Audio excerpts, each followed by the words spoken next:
नमस्कार दोस्तों, हमारी आज की कहानी का नाम है अंतर। छोटी बहू, ओ संध्या बहू, देखो साड़ी वाले को बुलवाई हूँ, अपने लिए साड़ी देख लो। बड़ी बहू, ओ रूबी बहू, तुम्हें भी देखना है तो देख लो।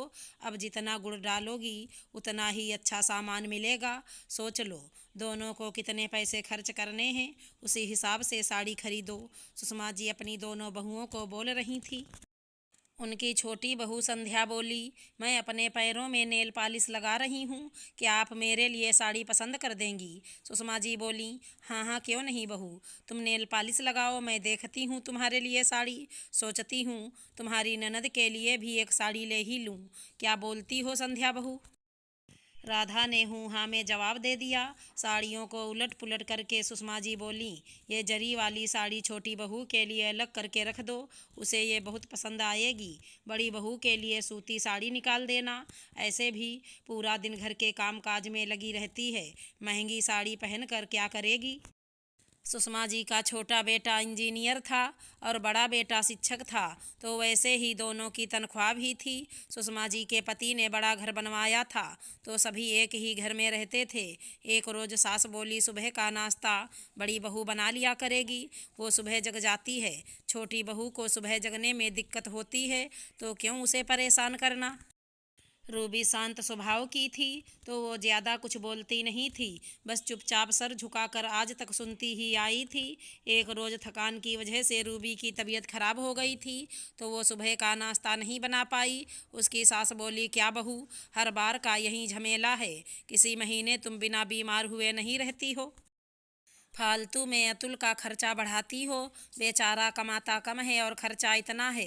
रूबी दुखी होकर बोली, माँ जी बीमार मैं अपनी मर्जी से नहीं होती हूँ, शरीर पर अपना बस तो चलता नहीं है कि जब मैं चाहूँ बीमार हो जाऊँ, जब मैं चाहूँ स्वस्थ हो जाऊँ। इस हालत में भी घर के काम तो मुझे ही करने पड़ते हैं, कौन सा मेरी कोई सहायता कर देता है? सास मुंह बनाकर बोली, तुम अपनी तुलना संध्या बहू से मत किया करो, उसका पति इतना कमाता है कि उसके लिए नौकर रख दिया है।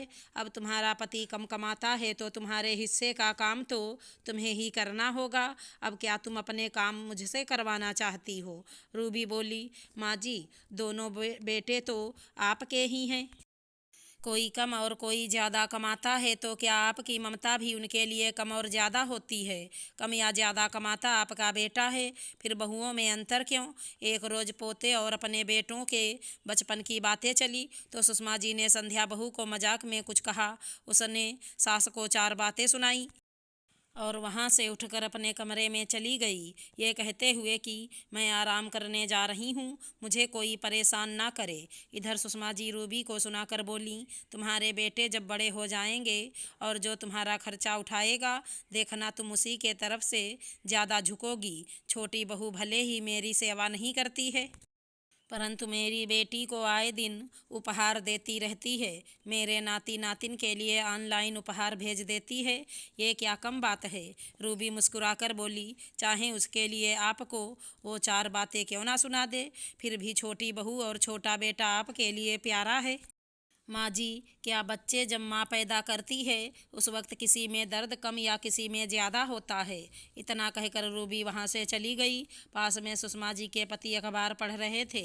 बहुओं के जाने के बाद वे बोले, सुषमा बड़ी बहू सच ही तो कह रही है, कम या ज़्यादा कमाता तुम्हारा बेटा है, फिर तुम दोनों बहू में इतना अंतर क्यों करती हो? एक शाम संध्या ने नौकरों से पास्ता बनवाया और अपने ससुर को खाने को दी, तो वो बोले, बड़ी बहू मेरे लिए खाना तुम ही बनाया करो, नौकरों के तेल मसाले वाला खाना मुझे हजम नहीं होता है, अपनी सास को खाने दो, ये पास्ता और पोहा मेरे लिए दो रोटी बना दिया करो, मुझे उसी में खुशी मिलती है। ये बात संध्या को बुरी लगी और वो दो बातें सुनाकर चली गई। बहू के जाने के बाद सुषमा जी अपने पति को बोली, जब शरीर गिरेगा तब आपको पैसे वाले बेटे का महत्व समझ में आएगा और तब ये आपकी लाडली बहू आपके काम नहीं आएगी। वो बोले, जब बेटे को मैं पढ़ा रहा था तो दोनों में ये सोचकर पैसा नहीं खर्च करता था कि आगे चलकर मेरी सेवा कौन करेगा। बुढ़ापे में पैसे से ज़्यादा सम्मान स्नेह अपनेपन से भरे सेवा की ज़रूरत होती है, ना कि नोटों के बिस्तर की ज़रूरत पड़ती है। उस रोज़ सुषमा जी को वो बात दिल पर लगी कि सच में वो संध्या को इतना लाड़ करती है, फिर भी वो हर बार अपमान कर ही देती है। वो संध्या से बोली, बहू, मैं तुम्हें इतना प्यार करती हूँ, फिर भी तुम मेरे साथ इस तरह का व्यवहार करती हो। बड़ी बहू ने आज तक मुझसे ऊंची आवाज़ में बात नहीं की होगी। वो बोली, माँ जी, आप मुझे कितना प्यार करती हैं ये मैं भी जानती हूँ। मेरा पति ज़्यादा कमाता है, तभी आप मेरे आगे पीछे घूमती हैं, वरना भाभी आपकी इतनी सेवा करती हैं, फिर भी आप उन्हें चार बातें सुनाती हैं। मैं भाभी की तरह नहीं हूँ कि आपकी फिजूल की बातें सुनकर सह जाऊँगी। इतना कहकर वहाँ से चली गई। सुषमा जी के पति बोले, देखा सुषमा, मैंने कहा था तुम्हें, कम या ज़्यादा कमाता तुम्हारा बेटा है। बहू के साथ तुम एक जैसा व्यवहार रखो, वरना आज छोटी बहू की इतनी हिम्मत नहीं होती कि मेरे सामने तुम्हें वो चार बातें सुनाकर चली जाती। जब रूबी को इस बात का पता चला तो वो संध्या के पास जाकर बोली, संध्या, तुम ये भूल रही हो, माँ जी हमारी सास हैं, अगर ये नहीं होती तो हमारे पति भी नहीं होते। इन्होंने पाल पोस कर उन्हें इस काबिल बनाया है कि वो पैसे कमाकर हमारे हाथ में दे देते हैं। उन पैसों पर इनका भी अधिकार है, फिर तुम इनसे ऐसी बातें कैसे कर सकती हो। ये दोनों किसी पर आश्रित नहीं हैं, ये घर इन्हीं का है, हम इनके घर में रहते हैं, ना कि ये हमारे घर में रहते हैं। पहली बार रूबी की इतनी बुलंद आवाज़ किसी ने सुनी होगी। संध्या भी चुपचाप उसकी बातें सुन रही थी। सास ने जब रूबी का ये रूप देखा तो उसे बड़ा ही आश्चर्य हुआ। बाद में सुषमा जी रूबी के पास जाकर बोली, बहू, मुझे माफ़ कर दो, मैं लालच में अंधी हो गई थी। जो तुम दोनों बहुओं में अंतर किया, सही कहा था तुमने, कम या ज़्यादा कमाता तो मेरा बेटा है, फिर तुम्हारी क्या गलती थी। वो मेरी बेटी को उपहार देती थी और मेरी बेटी भी मुझे सिखाती थी कि पैसे वाली बहू का पक्ष लिया करो।